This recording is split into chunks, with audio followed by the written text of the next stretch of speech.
Welcome back students. Lawyer ब्ली 2025 दिन है शुक्रवार। आज हम डिस्कस करने वाले हैं आज के डेली करंट अफेयर में, जो कि आपके एग्जाम पॉइंट ऑफ व्यू से बहुत ही इंपॉर्टेंट है। तो चलिए फटाफट से डिस्कस करते हैं आज के डेली करंट अफेयर। तो आज का पहले जो लीगल टॉपिक है वो इस प्रकार से है कि mayor use the insulting the remark of important does not constitute the amendment of suicide. Supreme court ने कहा कि नपुंसक कहना एक अपमानजनक शब्द आत्महत्या को उकसाने के बराबर नहीं है, जिसमें सुप्रीम कोर्ट ने एक पति के ससुराल वालों के खिलाफ मामला रद्द करते हुए फैसला सुनाया कि अपमानजनक टिप्पणियां जैसे नपुंसक आईपीसी की धारा 306 के तहत आत्महत्या के उकसाने के बराबर नहीं होती है। अदालत ने जोर देकर कहा कि उकसावे को स्थापित करने के लिए सक्रिय उकसाना या जानबूझकर सहायता करना आवश्यक होता है। तो यहाँ पर हमने देखा कि सिर्फ अपमानजनक शब्द बोल देने से आत्महत्या के लिए उकसाने के बराबर नहीं होता। तो चलिए अब अगली लीगल न्यूज़ की ओर बढ़ते हैं। उससे पहले दोस्तों, अगर आप चैनल पे नए हैं तो चैनल को लाइक करेंगे, सब्सक्राइब करेंगे और अपने सभी दोस्तों तक शेयर करेंगे। और अगर आप चौधरी चरण सिंह यूनिवर्सिटी के स्टूडेंट हैं तो आपके लिए खुशखबरी है कि एडमिट कार्ड आ चुका है। तो आप सभी के सभी स्टूडेंट जाके अपने बीए एलएलबी के अपने एडमिट कार्ड को डाउनलोड कर सकते हैं और अपना प्रीवियस ईयर के क्वेश्चन अगर डाउनलोड करना चाहते हैं तो बीए एलएलबी से रिलेटेड तो आप हमारी वेबसाइट पर जाकर डाउनलोड कर सकते हैं, जिसका लिंक डिस्क्रिप्शन में दे दिया गया है। और वीडियोस देखने के लिए, लीगल वीडियोस देखने के लिए आप इस पर संपर्क कर सकते हैं। तो चलिए आगे बढ़ते हैं, अगली लीगल न्यूज़ की ओर बढ़ते हैं कि high court can not reject the plaint under article 27। Supreme court ने यहाँ पर कहा कि अनुच्छेद 227 के तहत वाद पत्र मतलब प्लेंट को खारिज नहीं कर सकता। सुप्रीम कोर्ट ने स्पष्ट किया कि हाईकोर्ट अनुच्छेद 227 के तहत वाद प्लेंट को खारिज नहीं कर सकता है। यह शक्ति सिर्फ सीआरपीसी की धारा 8 नियम 11 के तहत मिलती है। चलिए अगली लीगल न्यूज़ की ओर बढ़ते हैं।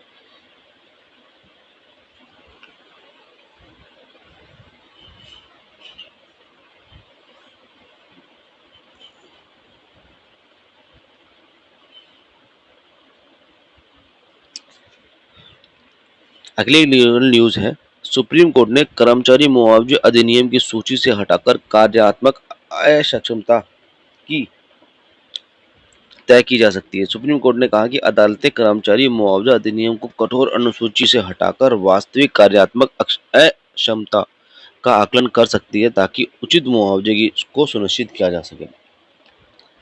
तो आज की ये तीसरी लीगल न्यूज़ थी, जिसके अंदर हमने देखा कि सुप्रीम कोर्ट जो है delivered divert the employ the compensation act schedule to determine the functional disability, जिसमें यह देखा गया कि जो कानूनी रूप से बनाए गए हैं अनुसूची के अंदर जिस तरीके से अधिनियम बनाए हुए हैं, किसके लिए, ये अपना कर्मचारी मुआवजे अधिनियम के अंदर जो इसमें सूची बनाई गई है, तो उन्होंने सुप्रीम कोर्ट ने यहाँ पे कहा कि अनुसूची के हिसाब से ना करके आप उसकी अक्षमता के हिसाब से तय कीजिए कि मुआवजे की राशि क्या होनी चाहिए। तो चलिए अगली लीगल न्यूज़ की ओर आगे बढ़ते हैं। जैसे कि मैंने आप सभी को कहा कि अगर आपने यहाँ से जाकर अगर प्रीवियस ईयर के क्वेश्चन को डाउनलोड करना है तो आप कर सकते हैं, ये आपके लिए काफ़ी इम्पोर्टेंट है। तो चलिए अब अगली लीगल न्यूज़ की ओर आगे बढ़ते हैं। अगली लीगल न्यूज़ इस प्रकार से है कि motor accident claim the unemployed husband can be pre assume partially dependent on the disease of wife income. इस सुप्रीम कोर्ट ने इसमें कहा कि जो व्यक्ति मोटर दुर्घटना में बेरोजगार पति मृत पत्नी की आय पर आश्रित माना जा सकता है। सुप्रीम कोर्ट ने यहाँ पर कहा, सुप्रीम कोर्ट ने फैसला दिया और कहा कि बेरोजगार पति मोटर वाहन अधिनियम के तहत अपनी मृत पत्नी की आय पर आंशिक रूप से आश्रित होने का दावा कर सकता है। अदालत ने गैर वित्तीय योगदान जैसे इस घर जैसे संभालना और भविष्य में संभवित अक्षमता को मान्यता दी। तो ये केस था United India insurance versus XYZ था। अरविंदर कौर शायद हमें कंफर्म नहीं है, लेकिन फिर भी आप इसको चेक करें, काफ़ी अच्छी न्यूज़ है, क्योंकि क्योंकि आजकल जो रोड एक्सीडेंट होते हैं उसमें मुआवजा काफ़ी मुश्किल से मिलता है, तो उसमें सुप्रीम कोर्ट ने यहाँ पे बहुत ही अच्छा जो है जजमेंट दिया है। तो चलिए अब आगे बढ़ते हैं। अगर आप चौधरी चरण सिंह यूनिवर्सिटी का स्टूडेंट है और BA LLB कर रहे हैं, तो अगर नोट्स और अगर आप किसी तरीके की अपना लेक्चर्स और ऑनलाइन क्लासेस अगर के लिए आप देख रहे हैं, तो हमारे स्क्रीन पे दिए हुए नंबर पर संपर्क कर सकते हैं। नंबर इस प्रकार है 9289322897। यहाँ ऑनलाइन और ऑफलाइन वाली सारी क्लासेस अवेलेबल हैं। आप अपने एक सुटेबल बैच को चूज़ कर सकते हैं। ये जो बैच है वो सुबह मॉर्निंग से स्टार्ट हो जाता है, सब 5 बजे से, और अपना शाम को जो बैच स्टार्ट होता है वो 8 बजे के बाद स्टार्ट होता है, जो 10-11 बजे तक चलता है। तो आप अपने टाइम के अकॉर्डिंग जो भी सुटेबल बैच लगे आप उसको ज्वाइन कर सकते हैं। चलिए दोस्तों अब आगे बढ़ते हैं आज की अगली लीगल न्यूज़ पे। अगली लीगल न्यूज़ है कि यहाँ पर हम देखेंगे अगली लीगल न्यूज़ कि सुप्रीम कोर्ट ने यहाँ पर कहा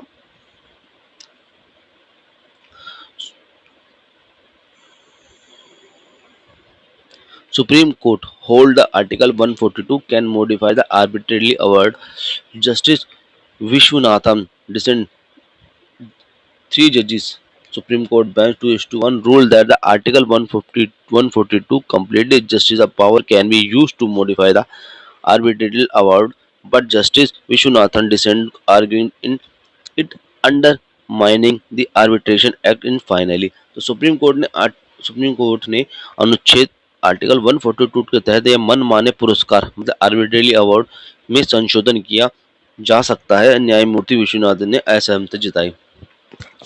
सुप्रीम कोर्ट की 3 सदस्यों की पीठ बैठी हुई थी 2:1 में। उन्होंने फैसला दिया कि अनुच्छेद जो आर्टिकल हमारा 142 है तो पूर्ण निर्णय की शक्ति देता है और का प्रयोग मनमाने पुरस्कार के संशोधन के लिए किया जा सकता है, लेकिन न्यायमूर्ति विश्वनाथन ने असहमति जताई हुए कहा कि यह मनमाने फैसलों की अंतिमता को कमजोर करता है।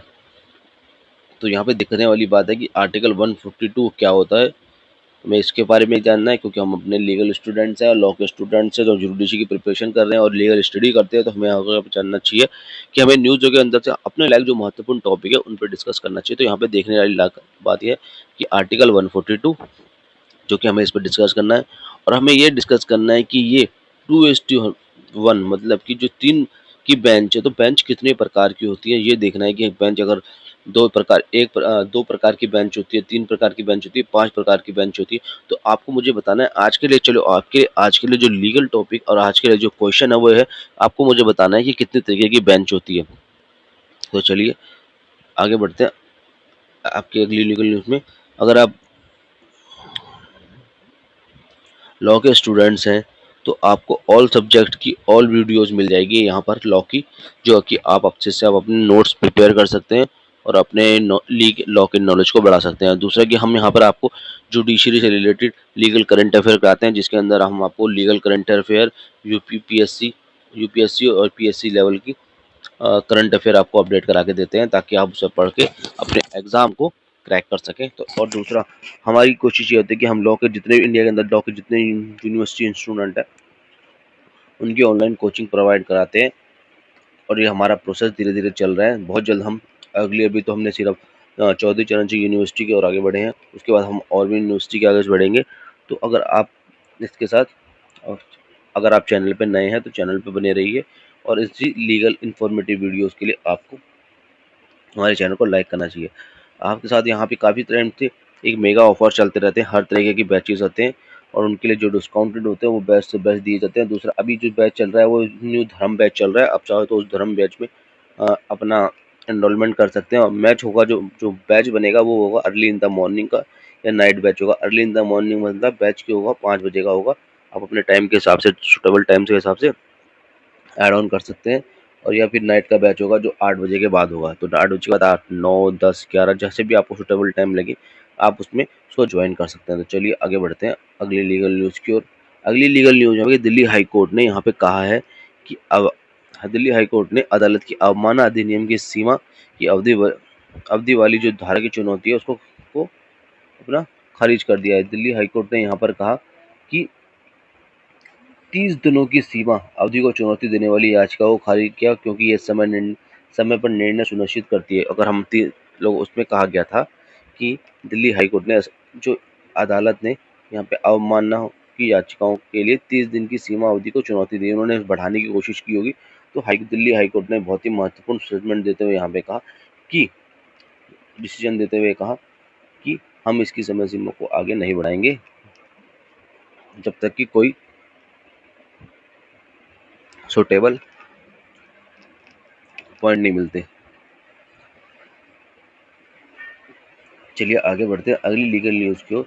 अगली लीगल न्यूज़ यहाँ पर ये है कि ऑर्डर 11 रूल 14 सीपीसी तो अपने यहाँ पर सुप्रीम कोर्ट ने कहा, सुप्रीम कोर्ट ने यहाँ पे क्या कहा कि अगर पिल्ड ऑर्डर 11 और रूल 14 सीपीसी के तहत वो खारिज हो जाता है तो अपीलाई की सुनवाई के दौरान दस्तावेज नहीं मंगवाए जा सकते। खारिज करने का फैसला सिर्फ प्लेट की सामग्री पर ही आधारित होगा। ये ऑलरेडी मैं पहले इसका क्वेश्चन को डिस्कस कर चुका हूँ, आप चाहो तो वहाँ से एक बार देख लेना। कहने का मतलब यहाँ पे ये है कि सीपीसी की धारा 11 और रूल 14 प्लेट खारिज होने की अपील में अपीलाई अदालत के दस्तावेज के मांगने का आदेश नहीं दे सकती।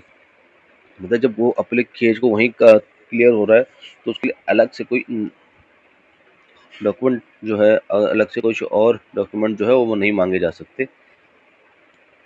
यहाँ पे कहा गया, कहते GST bail should be granted normally for the offence of under section 132 CGST rule. अगर सीजीएसटी रूल के तहत सेक्शन 132 के सीजीएसटी रूल में सेक्शन 132 के तहत अगर कोई ऑफेंस होता है तो उसके अंदर नॉर्मली रूप से बेल मिल जाती है।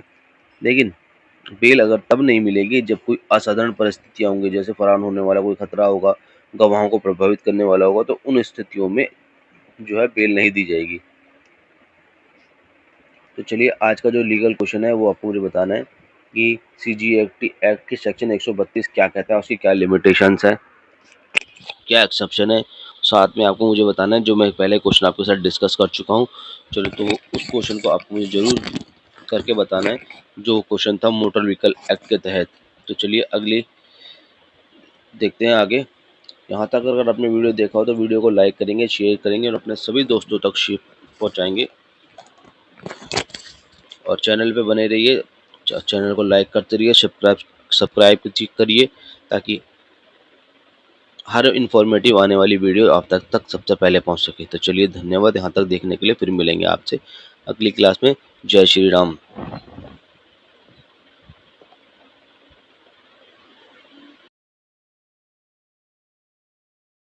के लिए धन्यवाद। फिर मिलते हैं अगली क्लास में नए टॉपिक के साथ।